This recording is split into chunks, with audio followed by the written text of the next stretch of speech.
Good morning students. तो आज का हमारा टॉपिक है menstrual cycle for medical entrance exams, NEET entrance exams, right? It is also helpful in your CBSE exams, board exams. So now let's see in detail the menstrual cycle. Okay, so before we begin in detail, so let's see what is menstrual cycle basically. So menstrual cycle is a kind of cyclical changes. Okay, they are cyclic changes in the female reproductive system of primate mammals, right? Primate mammals में कौन कौन से mammals आते हैं?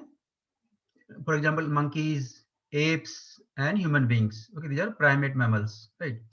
So, so menstrual cycle takes place in primates, right? And it is cyclic, means it is repeated every month, right? तो जैसे हमने पढ़ा था कि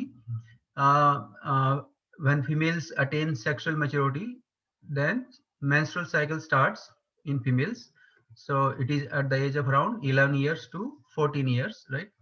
So the start of menstrual cycle in females, starting of menstrual cycle is known as menarche. Okay, so let me type here.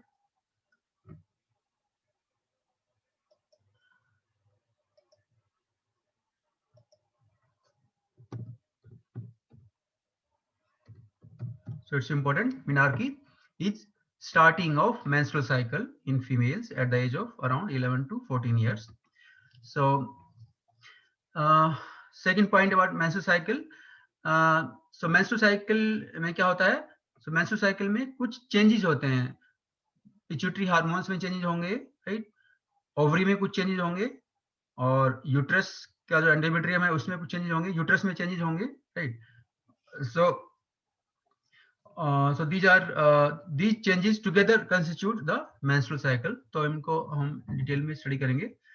और menstrual cycle जो होता है, you see reproductive age of female starts at 11 to 14 years, and human females remain productive in reproductive sense up to the age of 45 to 50 years.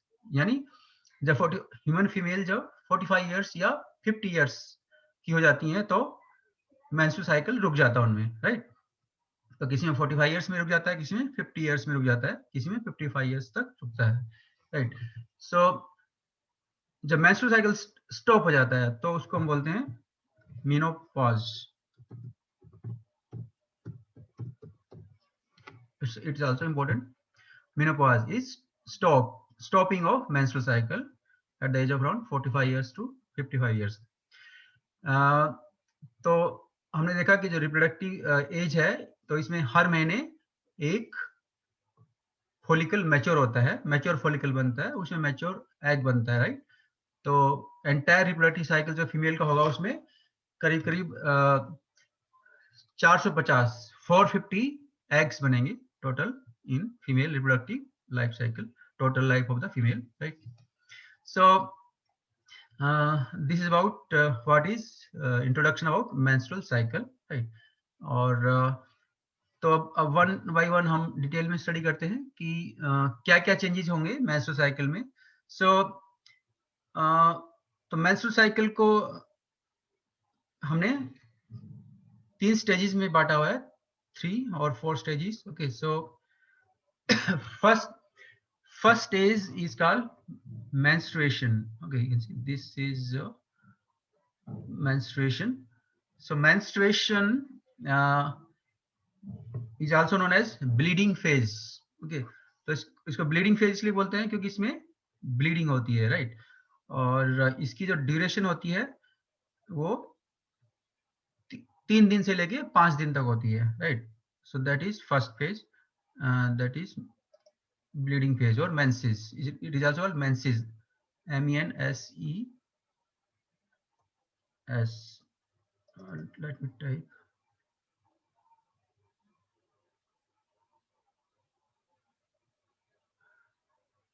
That is menses.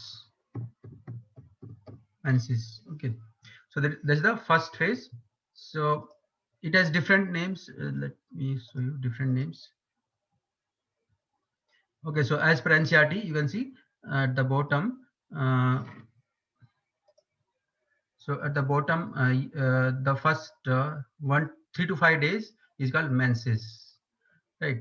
So इसमें जो bleeding होती है it is because of breaking down of the endometrium. Endometrium की जो lining होती है वो break हो जाती है। आपको हमने बताया था कि जो यूट्रस की जो लाइनिंग होती है वो काफी वेस्कुलर होती है, ब्लड वेसल्स होते हैं, राइट? तो जब एंडोमेट्रियम ब्रेक हो जाता है तो उसको हम बोलेंगे ब्लीडिंग फेज और मेंस्ट्रुएशन, राइट? तो ये क्यों होता है ये भी हम आगे डिस्कस करेंगे। और अगला जो नेक्स्ट स्टेज होता है मेंस्ट्रुअल साइकिल में, that is known as follicular phase, follicular phase or also known as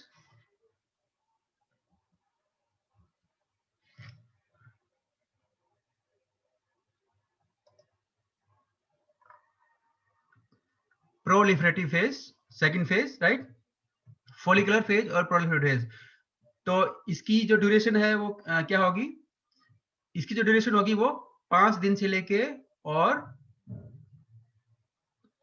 13 days तक, ओके, 5 to 13 डे, राइट? तो पहले 3 से 5 दिन ब्लीडिंग फेज होगा, उसका जो नेक्स्ट डेज होते हैं 14वें दिन तक, ओके, यानी 13वें दिन तक उसको बोलेंगे हम फोलिकुलर फेज। तो ये करीब करीब 5 दिन से लेके और 13वें दिन तक, तो ये टोटल कितने दिन हो गए ये आप काउंट कर सकते हैं, राइट? सो करीब करीब 7 to 8 डेज, राइट, का ये स्टेज होगा फोलिकुलर फेज और प्रोलिफरेटिव फेज। और इसके भी अलग दो नाम क्यों हैं ये भी हम बताएंगे आगे। इसको फोलिकुलर फेज इसलिए बोलते हैं यहाँ पे क्योंकि ओवरी में एक फोलिकल मैच्योर हो रहा होता है। You can see one follicle is maturing in the ovary, so इसलिए इसको फोलिकुलर फेज बोलते हैं। Follicular, okay, follicles are developing, right? One follicle, okay, is developing. तो जैसे हमने बताया था कि हर महीने एक प्राइमरी फोलिकल डेवलप होना स्टार्ट हो जाता है और वो मैच्योर फोलिकल में कन्वर्ट हो जाता है, ओके। तो क्योंकि follicle, because follicles are active, इसलिए इसको फोलिकुलर फेज बोलते हैं, राइट? और इसमें इसको प्रोलिफरेटिव फेज क्यों बोलते हैं? क्योंकि इसमें यूट्रस की जो लाइनिंग होती है, यूट्रस की जो वॉल होती है वो और थिक होने लगती है, ओके, प्रोलिफरेट होने लगती है। प्रोलिफरेट होता है ग्रोथ होना, ओके। तो ब्लीडिंग फेज के बाद यानी फिर से यूट्रस की जो लाइनिंग होती है, जो वॉल होती है वो ग्रो करने लग जाएगी, थिक होने लग जाएगी, उसमें और ज्यादा ब्लड वेसल्स बन जाएंगे और ज्यादा ग्लैंड्स बन जाएंगी, राइट? तो इसलिए इसको प्रोलिफरेटिव फेज बोलते हैं। और तीसरा फेज जो होता है मेंस्ट्रुअल साइकिल का, उसको बोलते हैं ओव्यूलेटरी फेज और ओव्यूलेशन, ओके। ओव्यूलेशन 14 दिन होता है, जैसे हमने पहले भी डिस्कस किया था, ओके, फीमेल रिप्रोडक्टिव सिस्टम में। Ovulation takes place on 14th day of the menstrual cycle, right? और उसके बाद जो फोर्थ स्टेज होगा मेंस्ट्रुअल साइकिल का, यानी टोटली 28 दिन का साइकिल होता है, राइट? तो इसमें पहला फेज हमने डिस्कस किया, दूसरा फेज डिस्कस किया, अब तीसरा फेज का जो नाम डिस्कस कर रहे हैं, third phase is known as luteal phase. तो लूटियल फेज जो है वो 15 दिन से स्टार्ट होता है, ठीक है, 15 दिन से स्टार्ट होगा और 15 से लेके और करीब करीब ये 28वें दिन तक यानी लूटियल फेज रहेगा, राइट?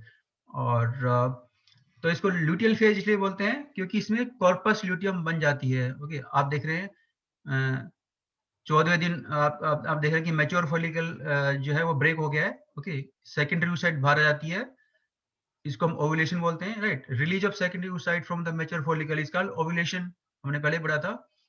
तो ये ओव्यूलेशन जो होता है रिलीज ऑफ ओवम होता है ओवरी से, ओके, इसको हम बोल रहे हैं, क्या बोलेंगे? ओव्यूलेशन। ये 14th डे पर होगा। और तो ओव्यूलेशन के बाद जो बाकी जो फॉलिकल की जो स्ट्रक्चर बन जाती है उससे बन जाता है कॉर्पस ल्यूटियम, ये हमने पहले पढ़ा था।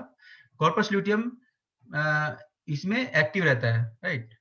कॉर्पस ल्यूटियम यानी अपना हार्मोन बनाता रहता है थ्रू आउट द प्रेगनेंसी। अगर प्रेगनेंसी हो जाती है तो कॉर्पस ल्यूटियम मेंटेन रहती है, और इसलिए इसको हम ल्यूटियल फेज बोलते हैं, because corpus luteum is active in this phase, so it is called luteal phase.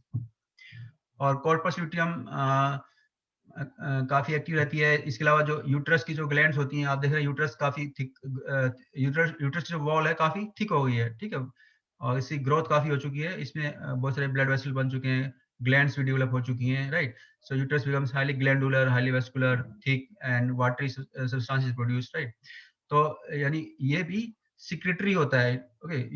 तो यूट्रस की जो ग्लैंड्स होती हैं वो सिक्रीशन प्रोड्यूस करती हैं, काफी ओके एक्टिव होती हैं सिक्रेशन प्रोड्यूस करने में, इसलिए इसको सिक्रेटरी फेज भी बोलेंगे, राइट। अ, और अगर फर्टिलाइजेशन नहीं होता है, ओके, यानी अगर स्पर्म्स एग से कंबाइन नहीं करता है, तो जैसे हमने बताया था कि उसके बाद यानी 28वें दिन तक कॉर्पस ल्यूटियम में जो है वो डिग्रेड हो जाती है, कॉर्पस अल्बिकन्स बन जाती है, और उसके बाद जो है फिर से ब्लीडिंग फेज स्टार्ट हो जाता है, राइट। तो ये अब इसको हमने अभी बताया, इसमें स्टेजेस बताए हैं, stages of menstrual cycle, 4 stage होंगे। मेंस्ट्रुएशन 3 से 5 दिन का होता है, फिर नेक्स्ट स्टेज फोलिकुलर फेज और proliferative phase, third phase ovulation, ovulatory phase, और next phase luteal phase, secretory phase, also known as this secretory phase, right. So जो जो सेकंड फेज है प्रोलिफरेटिव फेज, इसको हम प्री ओवुलेटरी फेज ही बोल सकते हैं, प्री ओवुलेटरी, क्योंकि ओवुलेशन से पहले का फेज है, ठीक है। और जो ल्यूटियल फेज है इसको हम पोस्ट ओवुलेटरी फेज ही बोल सकते हैं, राइट, क्योंकि ये ओवुलेशन के बाद हो रहा है, इसलिए पोस्ट ओवुलेटरी फेज भी बोल सकते हैं, राइट। तो अब इसका हम डिटेल में हम देखेंगे कि आखिर ये चेंजेस क्यों हो रहे हैं, राइट। तो जैसे हमने पहले भी डिस्कस किया कि मेंस्ट्रुअल साइकिल स्टार्ट होता है फिर स्टॉप होता है, राइट। और इसके अलावा तो मेनोपॉज जो होता है वो यानी at the age of 45 years to 55 years होता है। इसके अलावा मेंस्ट्रुअल साइकिल जब प्रेगनेंसी होती है तब भी मेंस्ट्रुअल साइकिल रुक जाता है, राइट, राइट। और जब लैक्टेटिंग स्टेज होता है, ओके, जब ब्रेस्ट फीडिंग स्टेज होता है मदर का, तब भी मेंस्ट्रुअल साइकिल रुक जाता है, राइट। तो ये कंडीशंस होती हैं, यानी जब कि मेंस्ट्रुअल साइकिल जब रुका होता है during lactation period and during pregnancy, right. Pregnancy के दौरान भी मेंस्ट्रुअल साइकिल यानी रुक जाता है। तो अब हम देखते हैं डिटेल में, हम इसको देखेंगे कि कैसे हाउ ये जो चेंजेस हो रहे हैं फीमेल रिप्रोडक्टिव सिस्टम में, ओके, ये कैसे इंटर रिलेटेड हैं, राइट, इनमें क्या रिलेशन है, और एक में जब चेंज हो रहा है तो दूसरा उससे कैसे इफेक्ट हो रहा है, तो ये हम देखेंगे in the this slide in detail. Okay, तो स्टेजेस हमने ऑलरेडी डिस्कस कर दिया है, right. Menses, pre ovulatory phase, ovulation phase जो 14 डे होता है, पोस्ट ओवुलेटरी फेज। अब हम इसको डिटेल में बताते हैं one by one. So you see the menstrual cycle is a interrelated sequence of events, okay। ये जो इवेंट्स होती हैं कुछ पिट्यूटरी में हो रही होती हैं, राइट, कुछ ओवरी में हो रही होती हैं, और कुछ यूट्रस में हो रही होती हैं, राइट। और अ, और ये इवेंट्स में इंटर रिलेशन होता है आपस में, राइट। तो पहले हम देखते हैं पिट्यूटरी में क्या चेंज हो रहे होते हैं जब मेंस्ट्रुअल साइकिल हो रहा होता है। तो देखिए ऊपर यहाँ पे, तो पिट्यूटरी जो होती है आपको पता है कि हाइपोथैलेमस होती है, राइट। हाइपोथैलेमस में बनता hormone gonadotrophin releasing hormone, GnRH, gonadotrophin releasing hormone. तो ये जो हार्मोन है हाइपोथैलेमस का हार्मोन जो है पिट्यूटरी ग्लैंड में जाता है, राइट, एंटीरियर पिट्यूटरी ग्लैंड में जाएगा, पिट्यूटरी ग्लैंड जो होती है उसको स्टिमुलेट करेगा, राइट। और पिट्यूटरी ग्लैंड फिर अपने हार्मोन बनाती है, दो हार्मोन बनाती है, okay, anterior pituitary gland, one is FSH, second is LH, ठीक। हाइपोथैलेमस का यानी GnRH हाइपोथैलेमस से बनता है, फिर वो पिट्यूटरी में जाएगा, राइट, पिट्यूटरी को स्टिमुलेट करेगा, फिर पिट्यूटरी बनाएगी FSH and LH।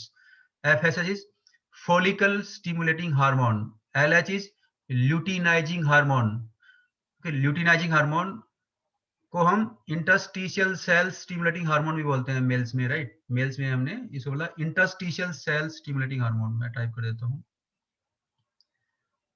ये क्योंकि ये इंपॉर्टेंट है।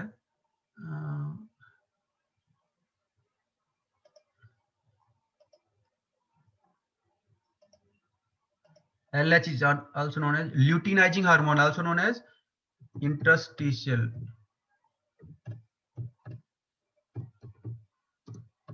cells stimulating hormone. Okay, in males में इसको आई यानी मेल्स में इसको इंटरस्टिशियल सेल स्टिमुलेटिंग हार्मोन भी बोलते हैं. ओके, ICS बोलते हैं मेल्स में, और फीमेल्स में इसको केवल LH बोलेंगे, राइट. तो यानी मेल्स में इसको ICSS क्यों बोलते हैं? क्योंकि टेस्टिस में हमने देखा था कि लेडिक सेल्स होती हैं, लेडिक सेल्स को हम इंटरस्टिशियल सेल्स ही बोलते हैं. ओके, और ये जो हार्मोन होता है ये टेस्टिस की लेडिक सेल्स को स्टिमुलेट करता है, टेस्टिस की इंटरस्टिशियल सेल्स को स्टिमुलेट करता है, इसलिए इसको इंटरस्टिशियल सेल स्टिमुलेटिंग हार्मोन बोलते हैं. अब हम यानी फीमेल में इसका देखते हैं. ओके, सो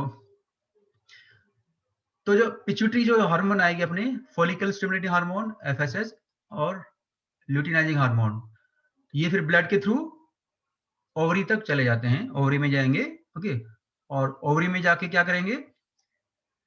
ओवरी में जाके जो फॉलिकल स्टिमुलेटिंग हार्मोन है, इसके नाम से लग रहा है ये फॉलिकल को स्टिमुलेट करेगा, फॉलिकल्स की ग्रोथ स्टिमुलेट करता है. तो हमने देखा था कि पिछली बार फीमेल रिप्रोडक्टिव सिस्टम में each ovary has 60,000 to 80,000 primary follicles, right. तो ये एक प्राइमरी फॉलिकल की ग्रोथ करना स्टार्ट करवा देता है, राइट. और तो primary follicle starts developing, it start it's growth, right. तो प्राइमरी फॉलिकल से फिर सेकेंडरी फॉलिकल बनेगा, राइट. ये हम ऑलरेडी डिस्कस कर चुके हैं. उसके बाद सेकेंडरी फॉलिकल से टर्सरी फॉलिकल बनेगा, टर्सरी फॉलिकल से मैच्योर फॉलिकल बनेगा, mature follicle is also called graphene follicle, right. और इसमें सेकेंडरी साइड होती है. तो ये फंक्शन है फॉलिकल स्टिमुलेटिंग हार्मोन का. ये एंटीरियर पिट्यूटरी का हार्मोन है, और क्योंकि ये ओवरियन फॉलिकल्स को स्टिमुलेट करता है, इसलिए इसका नाम है फॉलिकल स्टिमुलेटिंग हार्मोन. और इसमें यानी ओवरियन फॉलिकल्स की ग्रोथ हो रही है, ओवरियन फॉलिकल्स यानी एक्टिव हो रहे हैं, राइट. और इसीलिए इस स्टेज को हम फॉलिकुलर स्टेज भी बोलते हैं, राइट. ये जो हमने डिस्कस किया थोड़ी देर पहले अभी, तो इसलिए इसको फॉलिकुलर स्टेज भी बोलते हैं. और दूसरा जो हार्मोन है ल्यूटिनाइजिंग हार्मोन. ल्यूटिनाइजिंग हार्मोन क्या करेगा? ये जो है जब मैच्योर फॉलिकल बन जाता है उस पे एक्ट करता है. ये मैच्योर फॉलिकल की वाल को रप्चर करवा देता है, राइट. और इससे क्या होगा? सेकेंडरी साइड बाहर आ जाएगी, राइट. ओवुलेशन हो जाएगा. ओके, तो it helps in ovulation. LH, okay, ruptures the wall of mature follicle, right. Ovulation takes place because of luteinizing hormone, right. तो ये LH का फंक्शन है, ल्यूटिनाइजिंग हार्मोन का फंक्शन है. और अब हम देखते हैं आगे क्या होगा, राइट. तो अभी हमने देखा हाइपोथैलेमस का हार्मोन पिट्यूटरी में जाता है, पिट्यूटरी अपने हार्मोन बनाती है, फिर वो ओवरी में काम करते हैं, ठीक है. और तो ओवरी के FSH की वजह से ओवरी में एक मैच्योर फॉलिकल बन जाता है, राइट. तो ये जो मैच्योर फॉलिकल्स होते हैं ये फिर एक हार्मोन भी सीक्रेट करते हैं. ओके, तो ये जो जैसे सेकेंडरी प्राइमरी फॉलिकल की वॉल है, सेकेंडरी फॉलिकल की वॉल है, राइट. टर्सरी फॉलिकल की वॉल है, मैच्योर फॉलिकल की वॉल है. इनमें क्या होते हैं? फॉलिकुलर सेल्स होती हैं, ग्रानुलोसा सेल्स होती हैं, राइट. और ये सेल्स क्या करेंगी? These cells will produce estrogen. Okay, so the cells of the follicle, granulosa cells of the follicle produce estrogen. Estrogen produce करना start कर देती हैं, right. और ये जो एस्ट्रोजन है फिर ब्लड के थ्रू कहाँ पहुंच जाएगा? यूट्रस में पहुंच जाएगा. ये यूट्रस की वॉल पे एक्ट करेगा और यूट्रस की वॉल की ग्रोथ करना स्टार्ट करवा देता है. ब्लीडिंग फेज के बाद, मेंस्ट्रुएशन के बाद, मेंस्ट्रुअल फेज के बाद, यानी एस्ट्रोजन जो है यूट्रस की वॉल की ग्रोथ करवाना शुरू कर दे रहा है. You can see the endometrium, okay, wall of the endometrium is becoming thicker and thicker, isn't it. पतली है फिर थिक होती जा रही है, यू कैन सी. ओके, तो it is because of estrogen. तो जैसे हमने पहले बताया था, estrogen is a female sex hormone. It is responsible for growth and development of secondary sex organs. So uterus is a secondary sex organ, isn't it? तो ये यहाँ पे इसकी ग्रोथ करवा रहा है एस्ट्रोजन, यानी प्रोलिफरेशन करवा रहा है, यूट्रस की वाल का प्रोलिफरेशन करवा रहा है, उसकी ग्रोथ करवा रहा है. So that is clear about estrogen role. अब हम देखते हैं ओके, तो हमने देखा कि किस तरह रिलेशन है, ठीक है, हार्मोन हाइपोथैलेमस के हार्मोन्स में पिट्यूटरी में रिलेशन है, ठीक है, पिट्यूटरी के हार्मोन्स का इफेक्ट जो ओवरी पे पड़ता है, फिर ओवरी में कुछ चेंजेस होते हैं, उससे फिर एस्ट्रोजन बनता है और उससे फिर यूट्रस की ग्रोथ होती है. तो ये इंटर रिलेशन है, लिंक्ड है, there is a linkage, right. तो ये हमने देखा फोलिकुलर फेज की, हमने यानी डिटेल में डिस्कस किया कि फोलिकुलर फेज में क्या होता है. तो फोलिकुलर फेज में ये हमने देखा. अब हम देखते हैं नेक्स्ट स्टेज इज ओव्यूलेशन. तो ओव्यूलेशन हमने बताया कि 14th डे हो रहा है, राइट, 14th डे, क्योंकि 14th डे ही यानी मैच्योर फोलिकल ब्रेक होता है और इसलिए इसको ओव्यूलेशन बोलते हैं. और उसके बाद नेक्स्ट स्टेज में अब आगे देखते हैं. तो नेक्स्ट स्टेज में अगर प्रेगनेंसी हो जाती है, राइट, तो क्या होगा, ये जो कॉर्पस ल्यूटियम है, ओके, यानी जैसे हमने देखा पिछली बार बताया था हमने, यानी ओवुलेशन के बाद जो बाकी जो स्ट्रक्चर बच जाती है, ओके, ग्रानुलर सेल्स की, इट प्रोड्यूसेस स्ट्रक्चर, ये स्ट्रक्चर बना लेती है, उसको बोलते हैं corpus luteum, right. Corpus luteum बना लेती है, येलो बॉडी बना लेती है.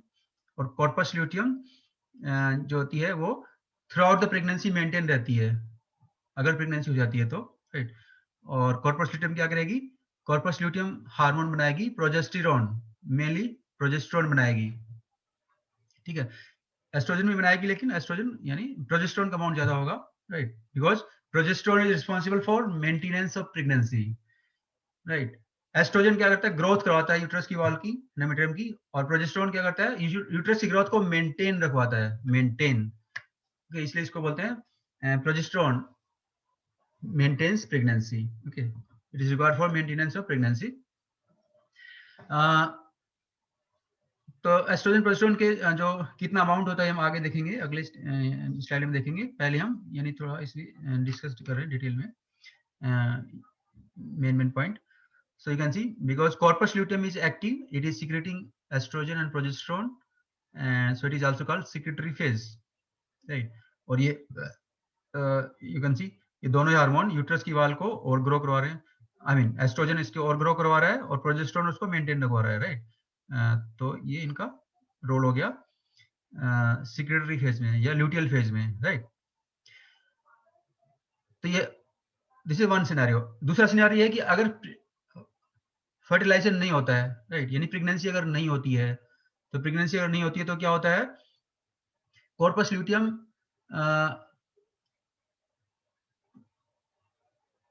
जब वो डिग्रेड होना स्टार्ट हो जाती है, राइट, और ये 28वें दिन तक ये व्हाइट फाइब्रस बॉडी बन जाती है, उसको बोलते हैं कॉर्पस एल्बिकेंस, व्हाइट बॉडी होती है ये. और कॉर्पस एल्बिकेंस कोई हार्मोन नहीं बनाएगी, राइट. तो जब कॉर्पस एल्बिकेंस से कोई हार्मोन नहीं बनेंगे तो क्या होगा, यानी प्रोजेस्टेरोन एस्ट्रोजन का लेवल कम हो जाएगा, isn't it? क्योंकि ये तो कॉर्पस ल्यूटियम से बन रहे थे, कॉर्पस ल्यूटियम कन्वर्ट होगी कॉर्पस एल्बिकेंस में, तो इसलिए क्या होगा, कॉर्पस एल्बिकेंस तो कोई हार्मोन नहीं बनाएगी, इसलिए यानी इनका लेवल कम हो जाएगा. और जैसे इनका लेवल कम होगा तो यूट्रस का एंडोमेट्रियम ब्रेक हो जाएगा, यूट्रस का endometrium break, okay, the endometrium of uterus will break down, right. इसकी वॉल टूट जाएगी यूट्रस की, शेडिंग हो जाएगी, राइट. और ये 28वें दिन यानी ब्लीडिंग फेज स्टार्ट हो जाता है, ओके, जैसे हमने कहा. तो आप देख रहे हैं यहाँ पे, यानी 28वें दिन यानी फिर से जो थिक वॉल थी यूट्रस की टूटने लग जाती है, okay, break, it starts breaking, इससे ब्लड वेसल टूट जाता है, वॉल टूटती है तो ब्लड वेसल भी टूटने लग जाएंगे, राइट, ग्लैंड्स भी टूट जाती हैं और वॉल फिर से पतली हो जाती है, थिन हो जाती है, यू कैन सी. और ये ब्लीडिंग यानी कंटिन्यू रहती है, 3 दिन से लेके 5 दिन तक कंटिन्यू रहती है, ओके. जैसे यहाँ पे पहला दिन स्टार्ट हो गया ब्लीडिंग, 28 दिन के बाद यानी 28वें दिन मेंस्ट्रुएशन स्टार्ट हुआ, और यू कैन सी पहले दिन ये ब्लीडिंग स्टार्ट हो गया, फिर दूसरे दिन रही, ओके, फिर 3 4 5 दिन तक रह सकती है ये, ओके. तो ये फिर से यानी अगला मेंस्ट्रुअल साइकिल फिर से अगला स्टार्ट हो गया 28 दिन के बाद, राइट. तो ये हमने देखा stages of various stages and their details about various things. ये इसमें ये है कि ओवरी में जो चेंज हो रहे हैं हमने यहाँ पे दिखाया है, ठीक है, ये इसमें दिखा रखा है, और ये यूट्रस की वॉल में जो हो रहा है चेंजेस हमने ये दिखा रहा है। यूट्रस की वॉल के जो दो पार्ट होते हैं, नीचे वाला पार्ट होता है स्ट्रेटम बेसालिस, ऊपर वाला पार्ट होता है स्ट्रेटम फंक्शनलिस, राइट। तो अब हम थोड़ा सा हार्मोन्स के बारे में डिटेल में हम देखते हैं। हार्मोन्स की जो पीक होती हैं, ओके, उसके बारे में हम देखते हैं अगली स्लाइड में। हार्मोन्स की जो पीक्स होती हैं वो भी इम्पोर्टेंट होती हैं। Just minute, okay. तो देखिए जैसे यहाँ पर दिखाया हुआ है, तो पहले हमें हार्मोन्स, पिट्यूटरी हार्मोन्स का लेवल हमें देखना है, ठीक है। ये जो रेड वाला है ये फॉलिकल स्टिमुलेटिंग हार्मोन का लेवल है, ठीक है, यानी ब्लड में लेवल है। तो ये जो लेवल है पहले कम होता है, राइट, और almost in the middle of the cycle, ठीक है। देखिए 13वें 14वें दिन, ओके, यानी करीब करीब 14 दिन से पहले, यानी 13वें दिन करीब करीब 13th डे करीब, ये जो है ये पीक इसके आ जाती है, एफएसएस की पीक आती है, right, in the middle of cycle, okay. और उस ऐसे ही ल्यूटिनाइजिंग हार्मोन है ये वाला, ओके, ये वाला ल्यूटिनाइजिंग हार्मोन, इसका लेवल भी शुरू में कम रहता है, और इन the middle of the menstrual cycle इसकी भी पीक बन जाती है, यानी इसका लेवल हाईएस्ट हो जाता है, ठीक है, यू कैन सी पीक, इस पीक। और तो इसमें आपको ध्यान ये रखना है कि एफएसएस और एलएस की जो पीक होती हैं, यानी इसका जो हाईएस्ट लेवल होगा वो कब होगा, इन the middle of the menstrual cycle around 13 days, right. और दूसरा पॉइंट यहाँ पे ये है कि एफएसएस की पीक कम होती है, लेवल कम होता है, एलएच का लेवल ज्यादा होता है, आप देख रहे हैं यहाँ पे यूनिट एलएच, एफएसएस रेड वाला है, एलएच यानी ये ऊपर वाला है, ठीक है। तो एलएच का लेवल ज्यादा होता है एफएसएस के लेवल से, ये दूसरा पॉइंट है, राइट। और उसके बाद यानी आप देख रहे हैं आगे, अगर ये उसके बाद इनका सेकंड फेज में उसके बाद इनका लेवल कम होने लग जाता है फिर से, ये ओके। और ये तो ये इनका स्टेटस है, राइट। और फिर हमने देखा कि हाँ, ये ओवरी में चेंज हो रहा है, ये तो एनसीईआरटी का ही है, ठीक, ओके। उसके बाद ओवरी में जो ये फॉलिकल्स होते हैं, इनकी जो सेल्स होती हैं granulosa cells, they produce estrogen and progesterone. Estrogen ये मेनली ये जो पहला फॉलिकुलर फेज है इसमें मेनली एस्ट्रोजन बनेगा, राइट, एस्ट्रोजन। तो देख इसका हमें लेवल देखना है, जो यानी ओवरी के जो हार्मोन्स होते हैं उनको बोलते हैं ओवरियन हार्मोन्स, एस्ट्रोजन प्रोजेस्टेरोन। इसका हमें इसकी भी हमें लेवल याद रखना है, पीक याद रखनी है। तो हमने देखो एस्ट्रोजन का जो लेवल है शुरू में, देखो ये यानी ये है, ये लेवल कम होता है, और ये भी almost in the middle of the cycle, यानी ये पीक पे चला जाता है, ठीक है, यानी पहले बढ़ने लगता है, यानी ये इसी बढ़ने लग रहा है, बढ़ते बढ़ते इसका लेवल बढ़ता जा रहा है, बढ़ता जा रहा है, और फिर पीक आ जाती है, हाईएस्ट लेवल आ जाता है, राइट। ये भी almost in the middle of the cycle, वो इसलिए क्योंकि यहाँ पे secondary follicle, tertiary follicle, major follicle, ये जो है ये क्या कर रहे हैं, ये एस्ट्रोजन का सिक्रेशन कर रहे हैं, इसलिए इसका लेवल बढ़ता जा रहा है। और उसके बाद 14वें दिन क्योंकि ओवुलेशन हो जाता है, राइट, कॉर्पस ल्यूटियम बन जाती है, तो इसलिए इसका लेवल फिर से गिरने लगता है, राइट, इसी क्योंकि कॉर्पस ल्यूटियम क्योंकि एस्ट्रोजन ज्यादा नहीं बनाती है, तो इसलिए इसका लेवल गिरने लगता है फ्रीक्वेंसी। लेकिन एक पीक और आती है सेकंड स्टेज में, ल्यूटियल फेज में। ल्यूटियल फेज में ये आप देख रहे हैं फिर से, यानी क्योंकि कॉर्पस ल्यूटियम भी फिर से एस्ट्रोजन थोड़ा बनाने लग जाती है, राइट, तो ये देखो फिर से एक पीक आने लगी है, राइट। तो आपको याद रखना है दो पीक आती है एस्ट्रोजन की, राइट। एक फॉलिकुलर फेज में आती है almost in the middle of the cycle, highest level आता है इन द मिडल ऑफ साइकिल। और दूसरा जो पीक होती है एस्ट्रोजन की वो कब आएगी, in the luteal phase, right. तो और अगर प्रेगनेंसी मेंटेन रहती है तो ये यानी लेवल बना रहता है, इन हार्मोन्स का लेवल बना रहता है, और अगर प्रेगनेंसी नहीं होती है तो फिर से इनका लेवल यानी कम आ जाता है, नीचे आ जाता है, राइट। ऐसे ही प्रोजेस्टेरोन का है, ठीक है। तो आप देख रहे हैं पहले इसका लेवल काफी कम है, ओके, फॉलिकुलर फेज में यानी ऑलमोस्ट ये काफी कम है, राइट। क्योंकि ये मेनली कॉर्पस ल्यूटियम से ही बनता है, isn't it? ग्रानुलर जो फॉलिकल सेल्स होती हैं, ओके, इनकी जो cells they mainly produce estrogen, progesterone तो बहुत नेग्लिजिबल बनाती है, इसलिए इसका लेवल कम है। और सेकंड स्टेज में आप ये ल्यूटियल फेज में आप देख रहे हैं कॉर्पस ल्यूटियम बन जाती है और ये मेनली प्रोजेस्टेरोन बनाती है ज्यादा, तो इसलिए प्रोजेस्टेरोन का लेवल बढ़ने लग जाता है। जैसे कॉर्पस ल्यूटियम बनती है इसका लेवल बढ़ने लग जाता है, प्रोजेस्टेरोन का लेवल बढ़ने लग जाता है और ये इसकी हाईएस्ट लेवल यहाँ पे बढ़ इतना हो गया है, राइट। और ये लेवल मेंटेन रहता है प्रेगनेंसी अगर हो जाती है। और अगर प्रेगनेंसी नहीं होती है तो कॉर्पस ल्यूटियम डिग्रेड होने लग जाती है। आप देख रहे हैं यहाँ पे डिग्रेड होने लग रही है, इसका रिड्यूस होने लग रही है, राइट। तो जैसे कॉर्पस ल्यूटियम डिग्रेड होगी तो इसका जो प्रोजेस्टेरोन का लेवल भी कम बनेगा, प्रोजेस्टेरोन भी कम बनेगा, तो इसका लेवल भी घटने लगता है प्रेगनेंसी नहीं होती है तो। और जब प्रोजेस्टेरोन का लेवल घटने लगता है, प्रोजेस्टेरोन एक लिमिट से कम हो जाता है, तो वो यूट्रस की एंडोमेट्रियम को मेंटेन नहीं कर पाएगा, यूट्रस का एंडोमेट्रियम ब्रेक हो जाएगा, तो फिर से ब्लीडिंग फेज स्टार्ट हो जाएगा, नेक्स्ट साइकिल स्टार्ट हो जाएगा, राइट। तो ये था कि क्या कैसे यानी लेवल यानी कितनी पीक आती है एस्ट्रोजन प्रोजेस्टेरोन की, ओके। तो आपने देखा प्रोजेस्टेरोन में केवल एक ही पीक आ रही है, वो भी सेकंड ये ल्यूटियल फेज में आ रही है, ये भी आप याद रखना है, राइट। तो इसके FSLS की जो पीक्स हैं उनका लेवल है, कौन से फेज में कितना है आपको याद रखना है, राइट। तो ये हाईली सिंप्लीफाइड है ये, राइट। तो एस्ट्रोजन की 2 पीक आ रही है और प्रोजेस्टेरोन की एक पीक आ रही है, वही दूसरे यानी ल्यूटियल फेज में आ रही है, राइट। तो ये आपको याद रखना है।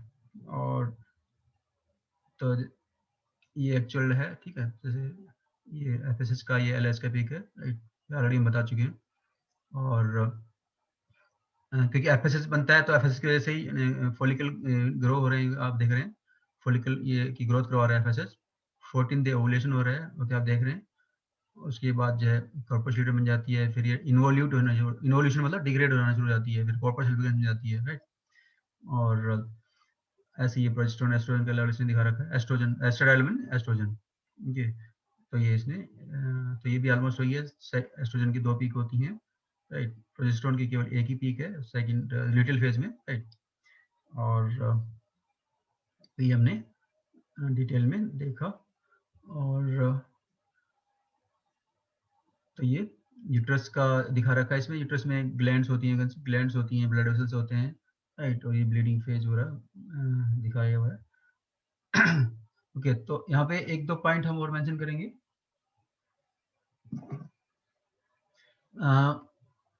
So you can see that जो प्राइमरी फॉलिकल्स होते हैं उसमें प्राइमरी oocyte होती है, राइट, प्राइमरी oocyte। और ये बर्थ से पहले बन चुके थे, मैंने बताया था। और उसके बाद प्यूबर्टी स्टार्ट हो जाती है, राइट। और उसके बाद हर महीने एक प्राइमरी फॉलिकल मैच्योर होने लगता है, ओके। तो यू कैन सी ये जो प्राइमरी फॉलिकल है इसके अंदर प्राइमरी oocyte है, ओके। लेफ्ट साइड में इसने oocyte का स्टेज दिखा रखा है, राइट। यानी फॉलिकल्स का यानी क्या रिलेशन है, ओके, उसके अंदर की सेल का ये दिखा रखा है। तो प्राइमरी फॉलिकल में प्राइमरी oocyte होगी, राइट। और उसके बाद तो ये जो प्राइमरी oocyte होती है वो मियोसिस 1 में होती है, राइट, मियोसिस 1 में होती है। और ओव्यूलेशन से जस्ट पहले मियोसिस 1 कंप्लीट होती है, राइट। यानी प्राइमरी फॉलिकल्स में जो होती है प्राइमरी oocyte वो मियोसिस 1 में होती है, ओके। प्रोफेज 1 और मियोसिस 1 में होती है। ये हम गैमेटोजेनेसिस में डिटेल में डिस्कस करेंगे, लेकिन ये क्योंकि इंपॉर्टेंट पॉइंट है इसलिए बता रहे हैं यहाँ पे। Okay, so primary oocyte remains in prophase 1 of meiosis 1, okay. उसके बाद सेकेंडरी फॉलिकल बन जाता है, राइट। और तो मियोसिस 1 कब कब कंप्लीट होती है? ओव्यूलेशन से जस्ट पहले, ओके। यानी सेकेंडरी oocyte के रिलीज होने से जस्ट पहले मियोसिस 1 कंप्लीट हो जाती है, ओके। और उससे क्या हो जाता है, फिर सेकेंडरी oocyte बन जाती है ओव्यूलेशन के बाद। तो यानी जो ओव्यूलेशन में जो सेल बाहर आ रही है वो सेकेंडरी oocyte होती है, राइट। और तो ये सेकेंडरी oocyte यानी बाहर जाती है, सेकेंडरी oocyte बन जाती है। मियोसिस 1 कंप्लीट होने से एक पोलर बॉडी बन जाती है, फर्स्ट पोलर बॉडी बोलते हैं उसको, और ये मर जाती है। उसके बाद ये सेकेंडरी oocyte बन जाती है, राइट। और अगर फर्टिलाइजेशन हो जाता है यानी सेकेंडरी साइट में अगर स्पर्म कंबाइन कर जाता है, जायगोट बन जाता है, इसी ये फर्टिलाइजेशन हो रहा है, स्पर्म एंटर कर रहा है, तो सेकेंडरी साइट में मियोसिस 2 कंप्लीट हो जाती है। मियोसिस 2 कंप्लीट हो, स्पर्म एंटर होने के बाद कंप्लीट होती है, आपको याद रखना है, राइट। यानी सेकेंडरी साइट जो होती है वो, उसमें मियोसिस 2 स्टार्ट तो हो चुकी होती है, राइट, लेकिन वो कंप्लीट नहीं होती है। तो मियोसिस 2 कब कंप्लीट होती है? मियोसिस 2 कंप्लीट होती है जब उसमें स्पर्म एंटर कर जाता है। स्पर्म एंट्री के बाद मियोसिस 2 कंप्लीट होती है, राइट, और उसे जायगोट बन जाता है। और मियोसिस 2 कंप्लीट होती है तो सेकंड पोलर बॉडी भी साथ में बन रही है, राइट। तो ये रिलेशन है बिटवीन सेल्स। ओके, सो ये तो हमने डिस्कस किया menstrual cycle, okay, stages of menstrual cycle, okay, relation between pituitary hormones in the ovarian hormones and in the uterine endometrium, right. और एक दूसरा साइकिल होता है ईस्ट्रस साइकिल।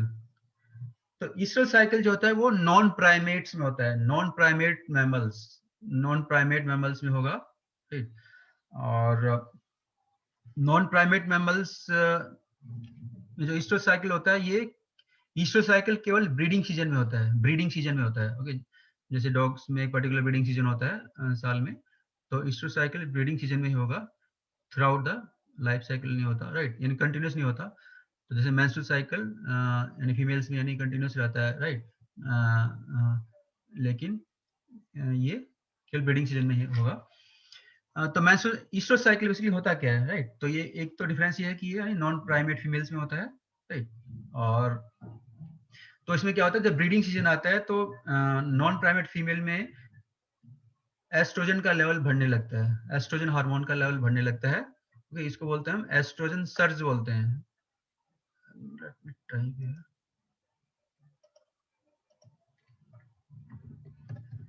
एस्ट्रोजन सर्ज मतलब एस्ट्रोजन का लेवल बढ़ जाता है, काफी हाई अमाउंट बन जाता है, level of estrogen is quite high. इसको बोलते हैं सर्ज, मतलब इंक्रीज हो जाना।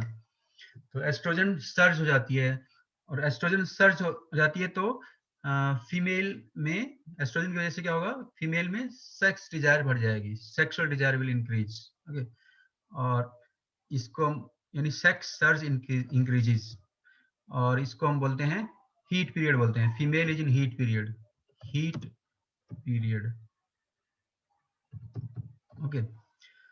So that is because of surge in estrogen level, okay, heat period.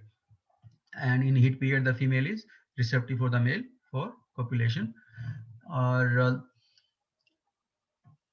तो ये हो गया आपका ईस्टर साइकिल। और जब ईस्टर साइकिल रुक जाता है नॉन ब्रीडिंग सीजन में, तो उसको बोलते हैं anoestrus,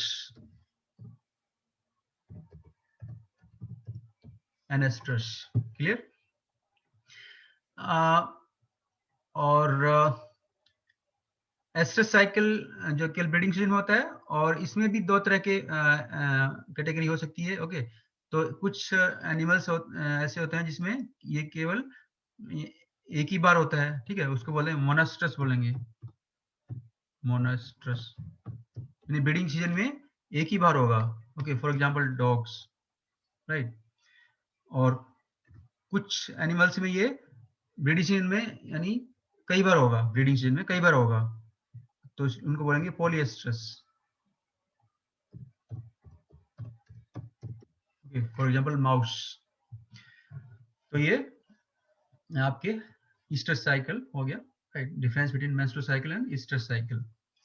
so that is about various aspects of menstrual cycle in detail.